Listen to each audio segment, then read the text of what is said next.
जय श्री श्याम। एक महाभागवत अनन्य भक्त श्री चंद्रहास जी महाराज, उनके पावन चरित्र का अपने लोग श्रवण करते हैं। इससे भक्ति बहुत घनीभूत होती है।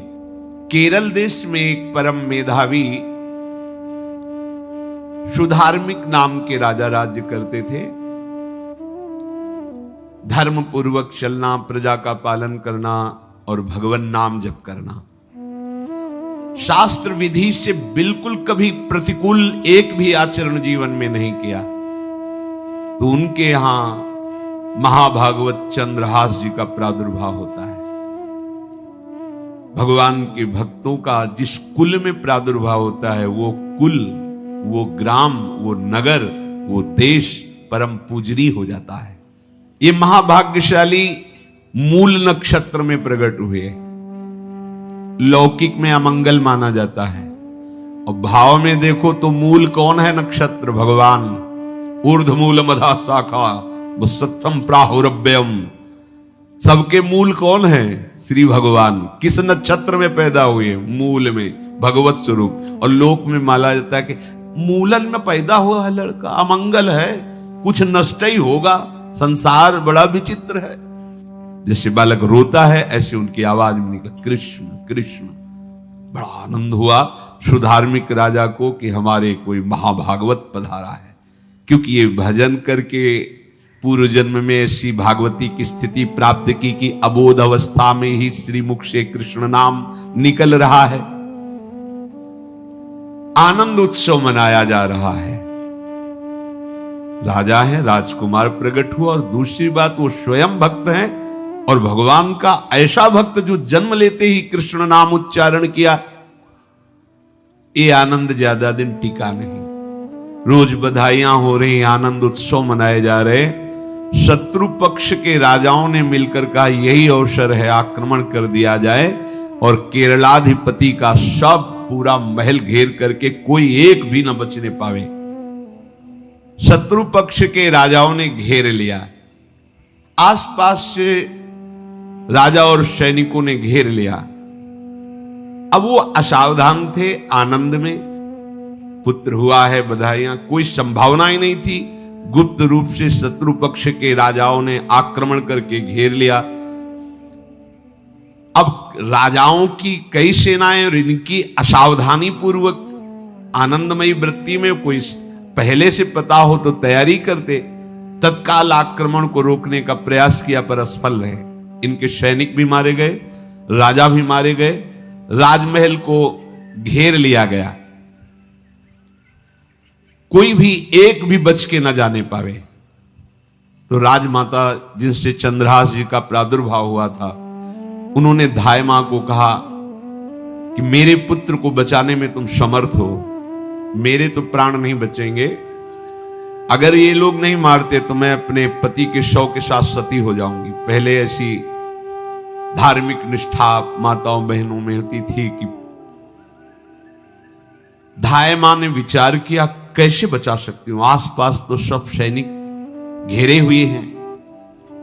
तत्काल उसने विचार किया कि अगर हम इनको राजकुमार की तरह ले जाती है तो हमें भी मारा जाएगा और इनको भी मारा जाएगा। देखो कितनी विपत्ति जन्म लेते हैं। कोई प्रश्न कर सकता है कि महाभागवत जिनके घर में प्रकट हो तो वहां धन वैभव सुख संपत्ति बढ़नी चाहिए, यहां तो जन्म से ही जैसे वहां माता पधार। ये क्या है? तो श्री भगवान स्वयं कह रहे हैं यस्य तुष्टो रहम पार्थ वित्तम तस्य हराम्यहम करोमि बंधु विच्छेदम सच कष्टेन जीवति। हे अर्जुन, मैं जिस पर बहुत प्रसन्न होता हूं। आप अपने ऊपर भगवान को बहुत प्रसन्न करना चाहते हैं? बहुत प्रसन्न करने में यह है, देख लो। कह रहे जिस पर मैं बहुत प्रसन्न होता हूं, सबसे पहले उसका ऐश्वर्य नष्ट करता हूं। फिर क्या करता हूं? फिर बंधु बांधवों का। फिर क्या करता हूं? असाध्य रोग उसके शरीर में। बोले महाराज ये तुम प्रसन्न हुए हो कि पूरे के पूरे नाराज हो गए हो? बोले यही मेरी प्रसन्नता है। क्या? माया का नाश। अब एकमात्र भरोसा केवल भगवान का, दूसरा कोई नहीं।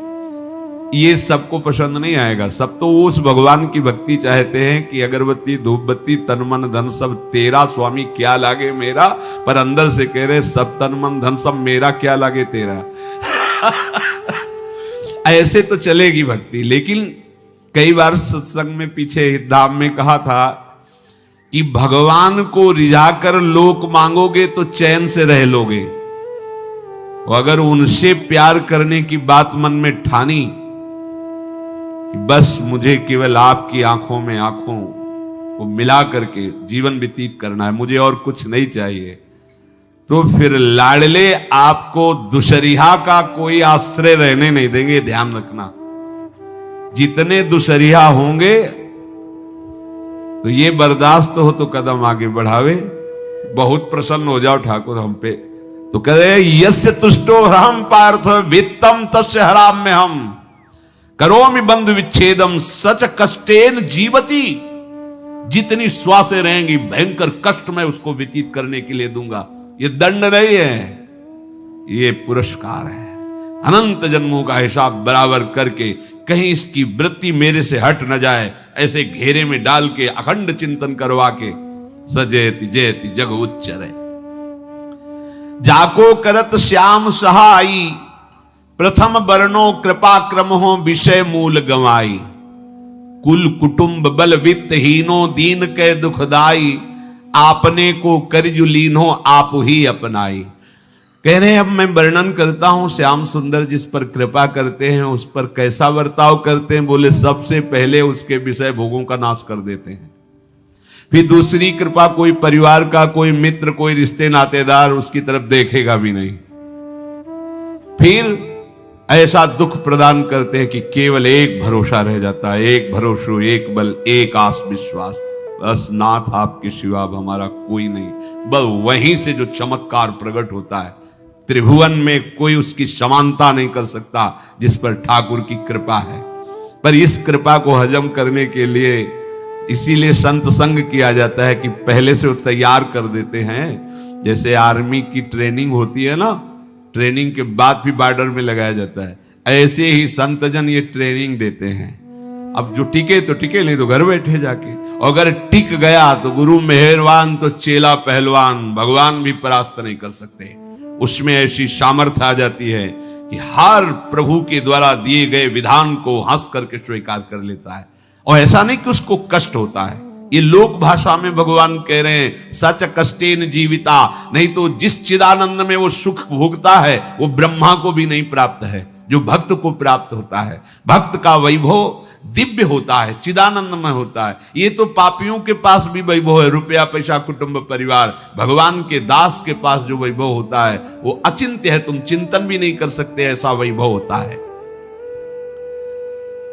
धाय माने सेविका का रूप तत्काल लिया, जिससे पोछा झाड़ू लगाने वाले, और कुछ दोने पत्तल डाले, उनके नीचे चंद्रहास जी को डाला, ऊपर से करके ऐसे माथे पे रख के निकले। सैनिकों ने पूछा इसमें क्या है, तुम उनका राजघराने के दोने पत्ते जूठे दिखा। ऐसे नीचे किया तो देखा सब ऊपर जूठन पड़ा। हाँ चल निकल जल्दी भाग यहां से निकल। बस वो भागी, बचा ले गई। वो कुंतलपुर पहुंची और वहां के जो मंत्री दृष्ट बुद्धि थे उनसे प्रार्थना की कि मैं सेवा कला में बड़ी प्रवीण हूं और ये मेरा पुत्र है, अगर आपकी कृपा हो जाए तो कुछ समय के लिए हम आपकी सेवा में, महल सेवा में रहेंगी और हमारे पुत्र का पालन पोषण हो जाएगा। उनकी परीक्षा ली गई तो राजघराने की सेविका थी, परम प्रवीण थी, पर उन्होंने ये परिचय नहीं बताया। विधि विधान से राज्य की सेवा में प्रवीण दासी पाकर उसको अच्छा लगा, ठीक है आप रह सकती है। अभी चंद्रहास जी 3 वर्ष के ही थे कि धायमा पधार गई और ये हर समय कृष्ण कृष्ण कृष्ण कृष्ण कृष्ण नाम इनके चलता रहता था।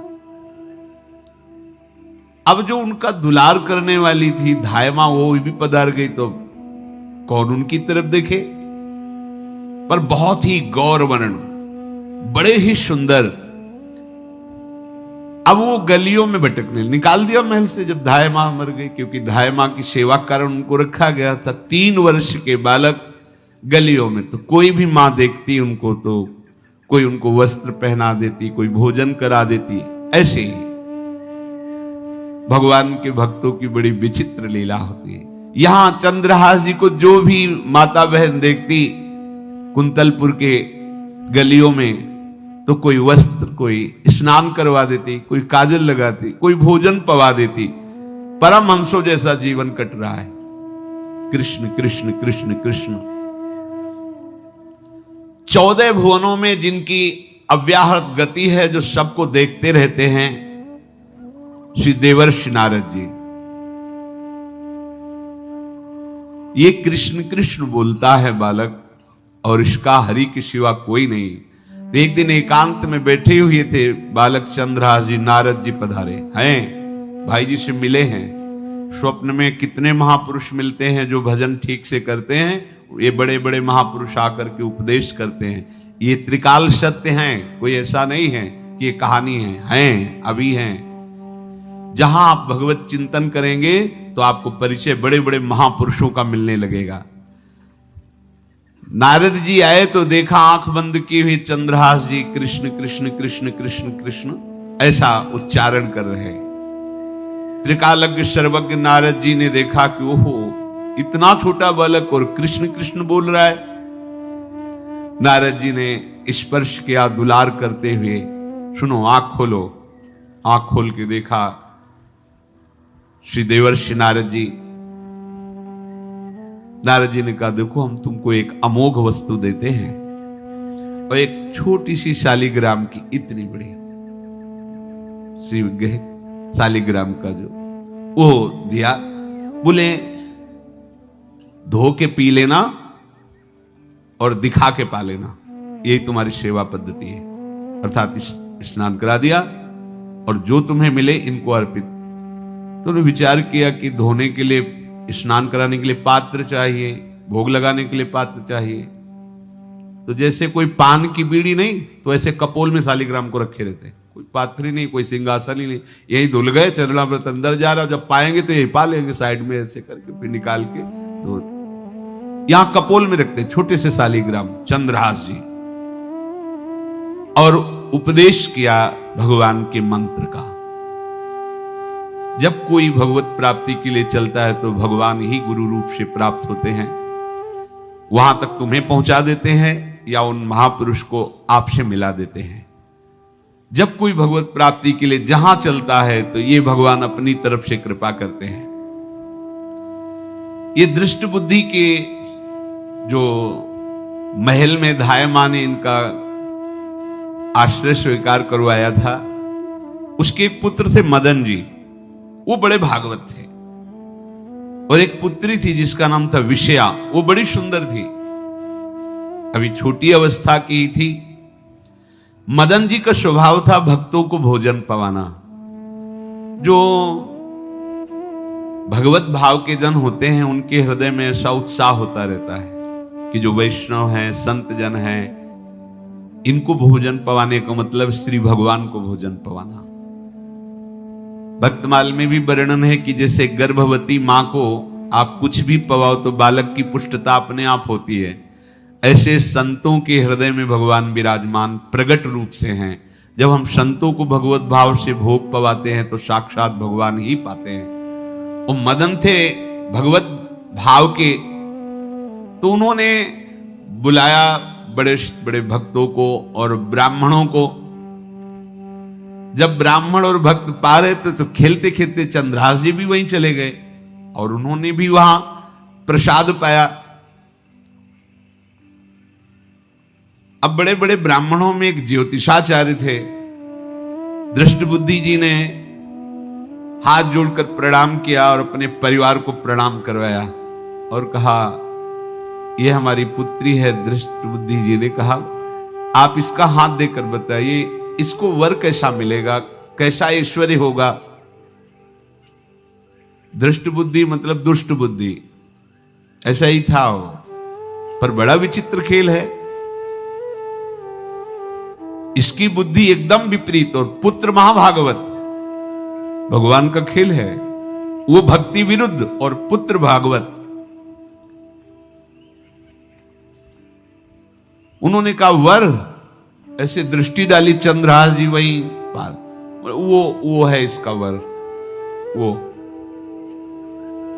इसे धाय का, एक दासी का लड़का हमारी पुत्री का वर बने।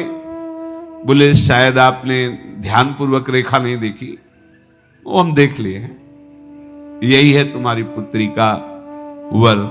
दृष्ट बुद्धि ने विचार किया कि एक भिखमंगा हमारी राजकुमारी पुत्री का दूल्हा बनेगा। पंडित जी को तो दक्षिणा दी, विदा किया, और सैनिकों से कहा घर से निकलने न पावे बालक, क्योंकि ज्योतिष पक्की, ज्योतिष शास्त्र सत्य है, पर उसका सम्यक ज्ञान होना चाहिए। भला मुझ सम्राट के मंत्री की पुत्री, वो महामंत्री हैं दृष्ट बुद्धि, और ये एक भिखमंगा कैसे हो सकता है? बड़ा हृदय में जलन हुआ। ये तो बड़ी अपकीर्ति और दुर्भाग्य का विषय होगा, इसी को मरवा डालते हैं, काम खत्म हो जाएगा। निश्चय किया और जल्लादों को बुलाया और कहा बालक जो पंगत में भोग पा रहा है, इसको ले जाओ और जंगल में मार के, और इसका कोई अंग हमें काट के दिखाओ कि हाँ मार, मतलब पक्का मार देना है। क्योंकि वो इतने सुंदर थे, इतने सुशील थे, इतने प्यारे लगते थे कि कोई भी मारने के लिए तैयार। इसीलिए उसने शर्त रखी, इनका अंग काट करके हमको प्रमाण में दिखाया जाए कि मार दिए गए हैं। चांडालों ने हाथ पकड़ा, चंद्रहास जी को ले गए। चंद्रहास जी का स्पर्श करते हुए उनको ऐसा दुलार होने लगा हृदय में, जैसे मां को अपने बच्चे से दुलार होता है। स्पर्श करते, दरस परस अघनाश, भक्त का स्पर्श ही पापों का नाश कर देता है। वो दो जल्लाद आपस में कहने लगे भाई जीवन हो गया लोगों को मारते हुए, कभी कोई पुण्य का काम नहीं किया। ये देखो भक्त संग का प्रभाव। इस सुकुमार विशाल नेत्र, कैसा सुंदर बालक जो हमारे चित्त को चुरा रहा है, इस दुष्ट बुद्धि मंत्री ने आदेश किया मारने का। भला इससे क्या बिगाड़ा इनका, क्यों मारना चाहता है? देखो वैसे तो मां पापी है ही है, क्योंकि जल्लाद घर में जन्मे हैं, पूर्व जन्म के पापों के अनुसार इस जन्म में न जाने कितनों को हमने काटा है। पर पता नहीं क्या हो रहा है, मेरे हृदय में ऐसी हिम्मत नहीं आ रही कि इस बालक को मैं मार सकूं। दूसरे ने कहा फिर अगर उसको तुम नहीं मारोगे तो तुम मारे जाओगे, कुछ तो करना पड़ेगा। नहीं नहीं, इस छोटे से बालक से क्या किसी को नुकसान। एकांत जंगल में ले गए और कहा तुम जानते हो हम तुम्हें किस लिए बुलाए हैं? चंद्रहास जी बालक थे, 5 वर्ष की आयु अब हो गई थी, तो उनका मुझे पता नहीं कि आप क्यों लाए हैं। बोले हम जल्लाद हैं, तुम्हें मारने का हुक्म दृष्ट बुद्धि ने दिया है, मारना तो पड़ेगा ही तुम्हें। हमारी इच्छा नहीं कि मारे, पर हम तुम्हें अंतिम बात पूछते, तुम्हें कुछ भी पसंद हो, कुछ भी, तो तुम कहो हम तुम्हारे लिए ला के देंगे, जो तुम्हें चाहिए बोलो, पर हमें वध करना पड़ेगा तुम्हारा। तो उनका मुझे कुछ और नहीं चाहिए, बस थोड़ा सा समय चाहिए। यदि आप मारना ही चाहते हो तो थोड़ा हमारी पूजा है हम कर ले, इसके बाद मार लीजिए। आपको तो बल है, अस्त्र हैं, मैं तो बालक हूं। उनका हाँ हम तुम्हें समय देते, तुम किसी को पुकार भी सकते हो, जो तुम करना चाहो कर सकते हो। चंद्रहास जी का मुझे मृत्यु का भय नहीं, बस कुछ समय दे दे। पूरा महाभारत हो गया था, टिटिहरी के अंडे नहीं फूटे थे। वहीं एक टिटिहरी का, तो टिटिहरी एक पक्षी होती है ना, टे टे करके उड़ती है, तो उसके अंडों के ऊपर एक हाथी का घंटा हो गया, गिर गया ऐसे। सब पूरा महाभारत में सब नष्ट भ्रष्ट, वो अंडे वैसे सुरक्षित। तो जो प्रभु भारत युद्ध में राखे भरही अंड, सोई मुंह को राखे जो राखत ब्रह्मांड।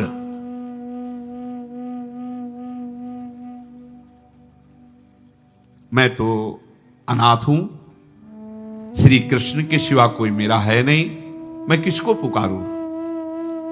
मेरा आश्रय तो एकमात्र वही प्रभु हैं। और निकाला शालिग्राम, यही सिंहासन है शालिग्राम का। भगवान के भक्तों की अपार महिमा है। क्या सेवा, वहां कोई पंचपात्र गंगा जल ये सब थोड़ी है, लेकर बस आंसुओं से अभिषिक्त कर रहे हैं। प्रभु मुझे तो कोई ज्ञान नहीं कि आपकी सेवा कैसे की जाती, मैं तो अपने मुख में ही आपको रखता हूं।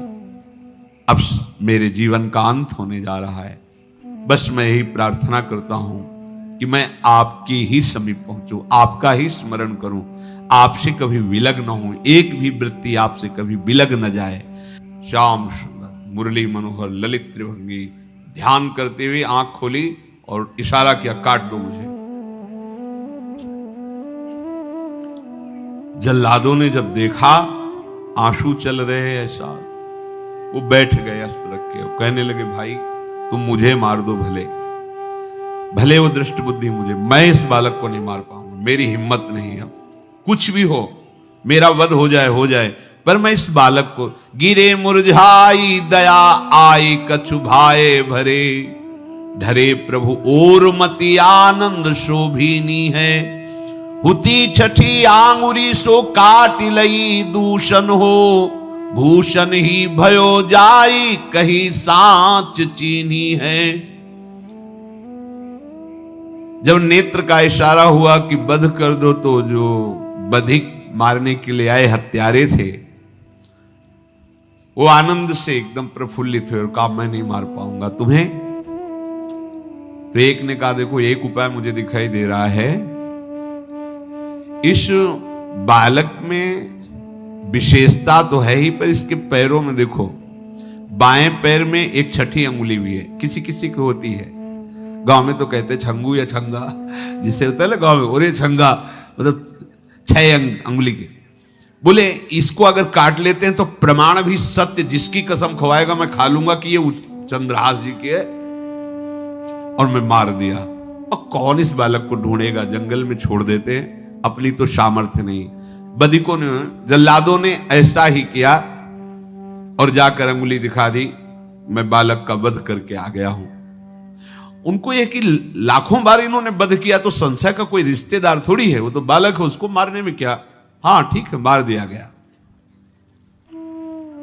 अब वो जो चले गए तो अंगुली जो कटी थी उससे रक्त प्रवाह हो रहा है। कृष्ण कृष्ण जगन्नाथ वासुदेव जनार्दन, हे कृष्ण हे जगन्नाथ हे वासुदेव हे जनार्दन, ऐसे नाम उच्चारण करते हुए मूर्छित हो रहे हैं चंद्रहास जी। वो छोड़ करके जल्लाद चले गए। चंद्रहास जी भगवान का स्मरण कर रहे हैं, तो जितने जंगल के मृग हैं वो सब मंडलाकार घेर के ऐसे।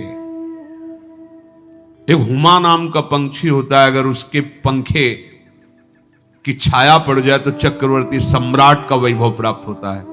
और वो भीड़ की भीड़ पक्षी आकर चंद्रहास जी के ऊपर ऐसे घेरे हुए हैं। आसपास मृग मृगी मृग शावक सब घेरे हुए हैं। बीच में चंद्रहास जी कृष्ण गोविंद दामोदर माधव ऐसे उच्चारण कर रहे हैं।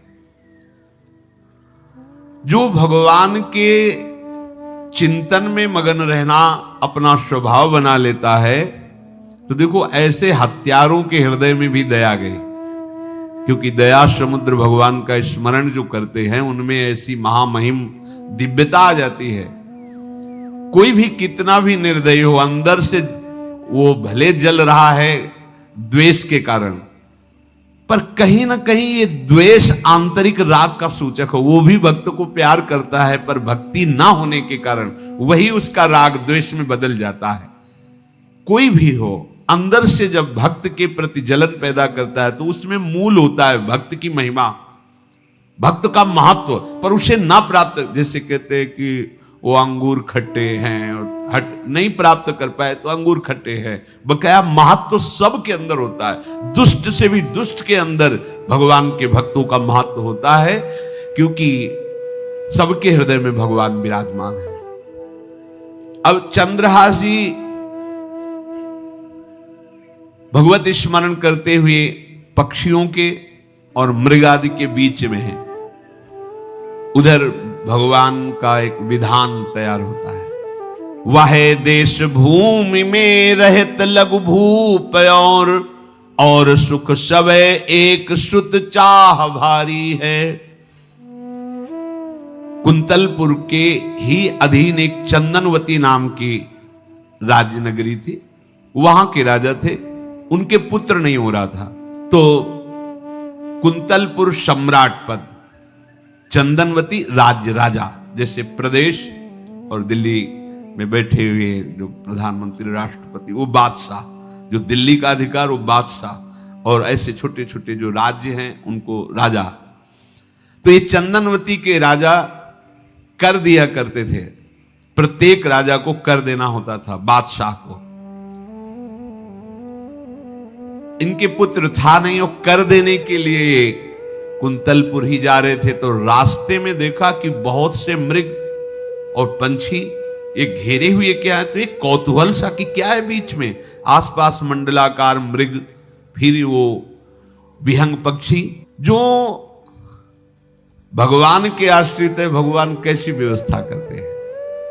वो चंदनावती के राजा दौड़ करके एक कौतूहलवश, क्या है यहां, मृगी पंक्तियों के बीच में पक्षी, हुमा नाम का बड़ा पवित्र पक्षी हिमालय आदि में पाया जाता है, जिसके ऊपर इसकी छाया पड़ जाए वो ऐश्वर्यवान हो जाए।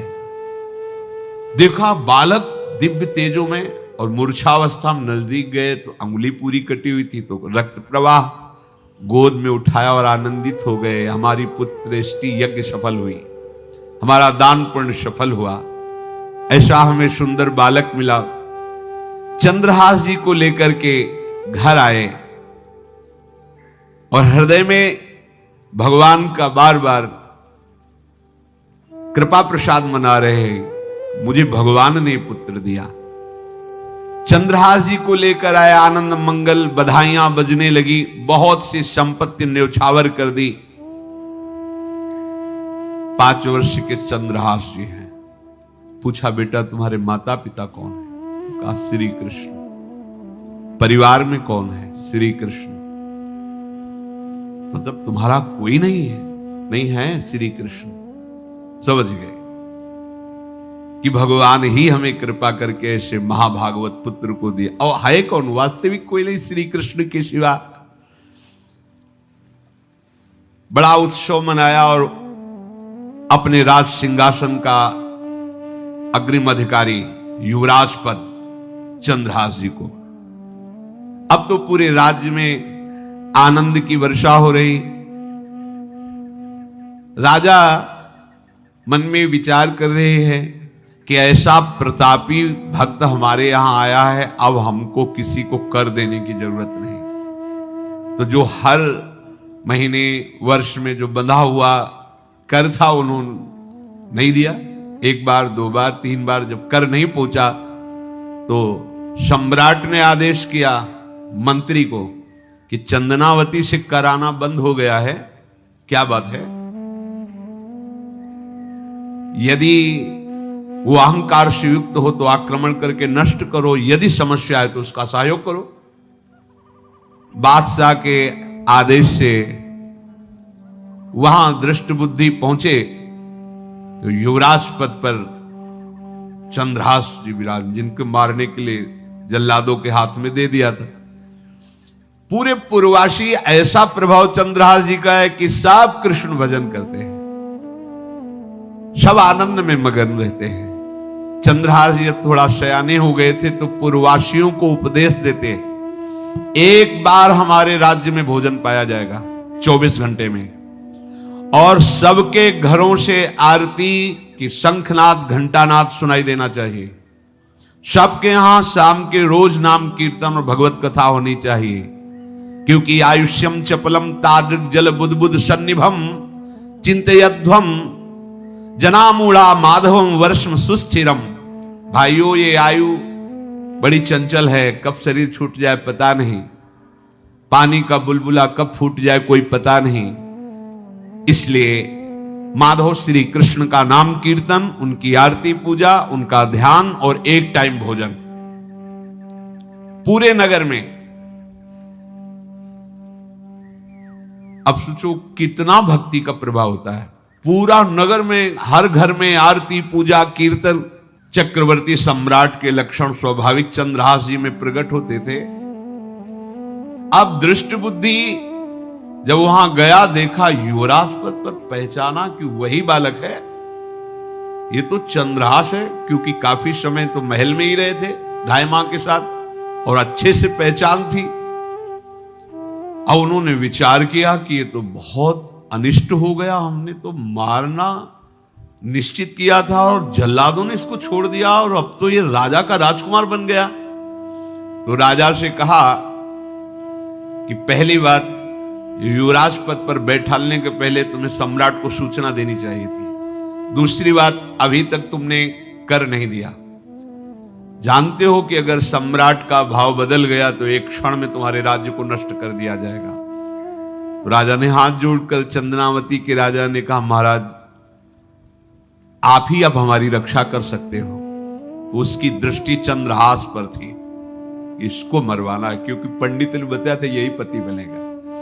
अरे तो अब तो आनंदित होना चाहिए कि अब तो राजा बनेगा, अब तो बढ़िया है। लेकिन चंद्रहास जी को यदि आप सम्राट के पास भेज देते हैं और सम्राट निश्चित प्रसन्न हो जाएंगे चंद्रहास को देख के, तो वो तुम्हारे इस अपराध को क्षमा कर देंगे। युवराज पद दे दिया और भेंट नहीं दी, कर नहीं दिया महीनों से, तो ऐसा करो चंद्रहास जी को भेज दो। राजा ने स्वीकार कर लिया। और पहले लोग बिल्कुल धर्म से चलते थे, कहीं भी अधर्म का लेश नहीं। एक चिट्ठी लिखी दृष्ट बुद्धि ने और चंद्रहास जी से कहा खोल के पढ़ना नहीं, मेरे पुत्र मदन को देना जाके, और मदन तुम्हें फिर आगे का कार्य सम्राट से मिलाना, माफी करवा देना, ये सब करवा देगा। पर ये चिट्ठी तुम रास्ते में खोल के नहीं देखना। वो वैसे भी किसी का पत्र खोल के देखने का धर्म नहीं कहता। अगर कोई पत्र दे तो ये नहीं कि इसमें क्या लिखा है, नहीं, या तो हिम्मत नहीं है, इतनी धैर्य नहीं है तो मत लो। अगर धैर्य है तो हाथ में लेकर जहां तक पहुंचाना वहां तक पहुंचा दो, नहीं तो वो कार्य ही मत लो। ये अधर्म है कि आप बीच में उसको खोलकर पढ़े। पहले लोग बहुत धर्मात्मा होते थे, एक एक बात धर्मयुक्त होती थी। चंद्रहास जी को चिट्ठी दी, चंद्रहास जी ने पत्र को अपनी पाग में खोस लिया और कुंतलपुर के लिए चले। अब इनका किशोर अवस्था में प्रवेश हो चुका था। एक सुंदर कुंतलपुर के बाहरी रमणीय बगीचा था, वृक्ष बहुत सुंदर सुंदर, पुष्प वाटिका भी बड़ा मनोरम लगा। घोड़ा बांध दिया वृक्ष में और पहले सरोवर का बड़ा निर्मल जल होता, जल पिया, हाथ मुंह धोया, थोड़ी देर भगवान का ध्यान करते रहे वृक्ष के नीचे और फिर लेट गए तो नींद आ गई। भगवान बड़े कृपालु हैं। जो भगवद आश्रित होता है त्रिभुवन में कोई उसका अमंगल नहीं कर सकता। अपनी सहेलियों के साथ दृष्ट बुद्धि की वही राजकुमारी जिसके साथ इनका ज्योतिषाचार्य ने कहा था यही पति होगा, वो अपनी बहुत सी समान वयस्क अवस्था की जो किशोरियां थी उनके साथ वो, और ये राजवाटिका थी, इसमें घूमने के लिए आई। तो घोड़ा देखा तो उसने कहा यहां किसी का घोड़ा कैसे आ सकता है, हमें लगता है कोई यात्री इसमें प्रवेश कर गया, उसको पता नहीं होगा कि राजवाटिका है। वो अपनी सहेलियों के साथ घूमते हुए उसी वृक्ष के नीचे पहुंची। जा चंद्रहास 9 किशोर अवस्था, और जो भगवान का भजन करते हैं उनमें एक विशेष आकर्षण होता है जो साधारण आदमियों में नहीं होता। वो कैसा भी रूप हो उससे मतलब आकर्षण होता है। ऐसा लगता है इनके समीप बैठे रहे, इनको देखते रहे, इनकी बातें सुनते रहे, उनमें भगवत आकर्षण होता है। आंख मुंदी हुई शोर है, देखते ही पूर्व विधान के अनुसार उसका चित्त लुट गया। इतना सुंदर 9 किशोर अवस्था। आसपास देखा तो सखियां खेलने में लगी थी। पाग में एक चिट्ठी सी दिखाई दी तो झुक करके चुपचाप ऐसे 9 किशोर अवस्था में चंचलता भी होती है। चिट्ठी खोल करके देखा तो वैसे ही रूप माधुरी में आसक्त हो गई थी, पूर्व संस्कार से आकर्षण भी हुआ। इसने संस्कृत में लिखा था, विस्मस्मयी प्रदातव्यम त्वया मदन शत्रुवे कार्या कार्यम न दृष्टव्यम कर्तव्यम खलु में प्रियम। मदन पुत्र, उनके नाम था मदन। अय मदन, बिना कुछ विचार किए इसको विष दे देना जाते ही। क्या उचित है क्या अनुचित ये तुम्हें नहीं सोचना, मेरा प्रिय करना, मेरे आदेश का पालन, जाते ही से विष दे देना। पत्र उसने देखा वो पिताजी की बुद्धि खराब हो गई, ऐसे सुंदर नव किशोर को विष देने की बात लिख दी। और उसे बड़ा दुख हुआ कि पहली ही दृष्टि में, अभी तो इन्होंने आंख खोल के हमें देखा ही नहीं, और इनको इस सोई हुई मुद्रा में देख करके मेरे प्राण समर्पित हो गए, मेरा चित्त समर्पित हो गया। चलो, जब मेरी सखियों के नाम पुकारे जाते, हेमलता शशिकला आदि, तो मुझे चुभता था कि मेरा नाम पिताजी ने विषया क्यों रखा है। आज सार्थक हो गया, मेरा नाम सार्थक हो गया। काजल लगाई हुई थी, एक सीख से ऐसे काजल लिया, और एक संस्कृत में आ बनता है ऐसा, ऐसे, बस ऐसे कर दो तो विषया हो गया। अब उसका अर्थ बदल गया, हे मदन, उचित अनुचित का विचार छोड़कर जाते ही इसे विषया प्रदान कर दो, ये मेरा प्रिय कार्य होगा। विषया पुत्री भगवान है, जैसी हो भवतव्यता तैसी बने सहाय, आप ना आवे आप परताई तहां ले जाए। तो ओ पत्र वही खोश दिया, और ये सुख हुआ कि तो जाएंगे भाई के पास ही ना, तो घर में ही तो जाएंगे, वहां इनकी इस प्रसन्न मुद्रा में बातचीत करते हुए मैं इनको देखूंगी। ये भगवान का विधान होता है। चंद्रहास जी उठे और पूछते हुए मंत्री के घर पहुंचे, और मदन ने जो ही कि चंदनावती से पिताजी ने इनको भेजा है, ये वहां के राजकुमार हैं, हृदय से लगाया।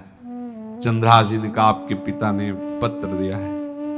उन्होंने पत्र पढ़ा, विषमस्मयी विषयास्मयी, विषय तुरंत बिना विचार किए ब्याह कर दो, दे दो, क्योंकि लिखा है प्रदातव्यम त्वया मदन, अभी इसी क्षण जहां ये पत्र मिले, का जो आ गया, सुबह शीघ्र शुभम शीघ्र, बुलाओ पंडित को। पंडित ने कहा, भगवान की कृपा से अगला मुहूर्त है, बिल्कुल ये ब्याह का पक्का मुहूर्त है। अब तो राजघराने तत्काल व्यवस्था हुई, और वो तो पहले ही मोहित हो चुकी थी देख के विषया जी। तत्काल दुल्हन रूप उनको सजाया गया, इनको दूल्हा रूप सजाया गया, पंडित शुरू कर दिए, गणानंद तो गणपति को ब्याह हो गया। अब जब ब्याह यहां खूब धूमधाम से हो गया, तो दृष्ट बुद्धि ने सोचा कि काम हो गया होगा, विष दे दिया हो गया, मर अब हम जाके संभाल लेंगे, क्योंकि राजकुमार है, कैसे विष दिया कौन दिया, तो इस बात को हम संभाल लेंगे। जब वहां घर है तो पूरे नगर में सजावट हुई थी। बोले, भैया सजावट का है कि? बोले, महाराज आपके ही आदेश से तो है, आपने दूल्हा भेजा था। वो दूल्हा भेजा, ब्याह किसने कब कहा ऐसा? बोले, वो तो मदन के पास चिट्ठी रखी है। अब वो घर गए, मदन को बोला, बोले तुम्हारी बुद्धि मारी गई, क्या हमने पत्र में लिखा था? दिखा दिया, लिखा था हमने विष, इसमें विषया कैसे लिख गया? काजल से ऐसे, और पहले स्याही काजल की ही होती थी, तो ऐसे भगवान सब कुछ बना देते हैं। उनका पिताश्री, एक भी अक्षर आपकी आज्ञा का उल्लंघन, आपने लिखा था बिना विचार किए उचित अनुचित का हमारी आज्ञा का पालन किया जाए। विषया प्रदातव्यम मदन, मेरा नाम लेके आपने संबोधन करके, ये देखो ये लिखा हुआ है, इसमें हमारी त्रुटि क्या है? देखा तो चंद्रहास जी दूल्हा और सुंदर, अब उसका हृदय आग ले। अब तो मान जाना चाहिए, बिटिया का वर्ण हो गया भाई, ब्याह हो गया, अब तो गुस्सा छोड़ देनी चाहिए। पर दुष्ट बुद्धि, नाम ही रखा था दृष्ट बुद्धि, उसने कहा चाहे बिटिया विधवा रहे पर तुम्हें जिंदा नहीं रहने देंगे। ये दुष्ट बुद्धि होती है। देखो कैसे कैसे ऐसे ही होते हैं, कुछ लोग ऐसे ही होते हैं, हमारी इज्जत, फिर जेल काटता है पूरा परिवार, मार डालेंगे तुम्हें जिंदा नहीं रखेंगे, ऐसे दुष्ट बुद्धि का स्वभाव होता है। अब भाव जब बिगड़ जाता है तो फिर पकड़ में नहीं आती बात, यही समझ जाना चाहिए था। चरणों में प्रणाम करके कि अब तो तुम हमारे बेटे के समान हो, ये भी राज्य तुम्हारा, वो भी आनंद लो, अब बड़ा सुख का कार्य। लेकिन जब नकारात्मक सोच आ जाती है तो बुद्धि कंट्रोल में नहीं रहती, वो फिर उद्दंडता करने, उसका निश्चय गलत होता है। नजदीक गया और कहा कि बहुत कृपा हुई, आप हमारे दामाद बने, पर हमारे यहाँ की एक रीति है, हमारे नगर के बाहर जो देवी हैं उसमें लड़की का वर अकेले पूजा करने जाता है, आपको हमारी कुल की रीति का निर्वाह करना होगा, आपको जाना ही होगा। कोई समस्या नहीं, हमारे लिए तो हर देवी देवता भगवत स्वरूप है, आपके लिए हम पूजने चले जाएंगे, पूजन की थाल तैयार करो। और उधर कई बलवान सैनिकों को भेजा, देवी पूजने जो आ रहा है तत्काल उसे काट देना, किसी भी तरह बचना नहीं चाहिए, नहीं तुम सब मारे जाओगे। जो आदेश देवी मंदिर में सैनिकों को लगा दिया, जो आवे तत्काल मार देना, क्योंकि अब भेज ही रहे ना, तो नाम नहीं लिया, कहा जो आवे तत्काल मार देना, मेरा आदेश अगर बचा तो मैं तुम्हें मार दूंगा। उन राज सैनिकों ने जो बधिक स्वभाव के थे पहले से वहां लग गए। बड़ा विचित्र भगवान का खेल है। वहां के चक्रवर्ती सम्राट जो थे बड़े बड़े विद्वान और ऋषियों से बातचीत कर रहे थे, उनका महाराज अब आपका राज सिंहासन पर बैठना राज्य के लिए अमंगल होगा, ऐसा समय आ रहा है। इस समय यदि चंद्रहास जी को सम्राट पद पर बैठा दिया जाएगा तो आगे अकाल नहीं पड़ेगा और बड़ा मंगल होता चला जाएगा। ये मुहूर्त आपका राज सिंहासन पर से हटने का है, तो उनका प्रजा का मंगल हो और देश का मंगल हो, इसलिए हम बिल्कुल। मदन वहीं बैठे हुए थे, सचिव ने कहा तुरंत जाओ और जो तुम्हारे बहनोई बने हुए हैं चंद्रहास जी को लाओ। तो भागे। तो जो और सैनिक राज सैनिक थे पूछा किधर जा रहे हो? बोले वो अपने बहनोई चंद्रहास जी। बोले वो तो देवी पूजा के लिए गए। तो घर में जाके वो सीधे आगे बढ़े, तो जा ही रहे थे थाल सजा कर देवी। बोले सुनो इसी समय मुहूर्त है, आपको देवी पूजा हम कर लेंगे जाके, या हम थाल लेके वहां बैठे रहेंगे, पहले सम्राट पद का वो अभिषेक करो फिर देवी पूजा हो जाएगी, ये तो घर की बात है। और देवी पूजा मैं करके आ रहा हूं, वो देवी पूजा के लिए और वो सम्राट पद के लिए, बीच से ही दौरे और सुख पाई जाय मगही में लियो जाए, दियो सो पठाई नृप रंग माही भीजिए। अब जो सम्राट थे तो बहुत आनंदित हो गए, क्योंकि भगवान का भक्त तेजस्वी और बलवान शूरवीर योद्धा जो सम्राट पद पर बैठेगा तो अकाल नहीं पड़ेगा, सुख की सब प्रजा को वृत्ति प्राप्त होगी। बड़े आनंदित होकर इनका सम्राट पद पर अभिषेक हो रहा है। और दृष्ट बुद्धि के पुत्र जो मदन संतों और भक्तों का आदर करते थे, वो देवी पूजा, और वहां पहले उसने बोल रखा था जो आवे तो देवी अपमान ते न डरो सम्मान करो, जात मारी डार्यो या सो भाष्यो भूप लीजिए। चंद्रहास जी का सम्राट पद पर अभिषेक और मदन जी का देवी मंदिर में प्रवेश, और सैनिकों ने काट के फेंक दिया मदन को। ये जो पे कृपा रघुपति कृपाल की, बैर और की कहा सरे होई न बाको। बार भगत को जो कोई कोटि उपाय करे, गोस्वामी तुलसीदास जी लिख रहे, भगवान का कृपा पात्र जो भक्त है, किसकी ताकत है कि उससे बैर कर सके। चाहे कोई त्रिभुवन में हो, भक्त का बाल बांका नहीं कर सकता, चाहे करोड़ों करोड़ों उपाय कर ले। और तके नीच जो मीच साधु की, सो पामर ते मीच मरे। वेद विदित प्रहलाद कथा सुनि, को न भगति पथ पाम धरे। अगर तुम जिस भाव से साधु को नीचा दिखाना चाहोगे वही भाव तुम्हारा सर्वनाश कर देगा। वैसे ही देखो सर्वनाश हुआ ना, एक ही पुत्र और इसके आदेश से वह उल्टा खेल हो गया, पुत्र की ही हत्या हो गई और चंद्रहास जी को सम्राट पद पर अभिषेक किया जा रहा है। अब दृष्टि बुद्धि ने बड़ी प्रसन्नता अंदर है कि वो तो मार दिया गया होगा। सैनिक आए और बोले महाराज आपके पुत्र का वध हो गया है। पुत्र का वध कैसे?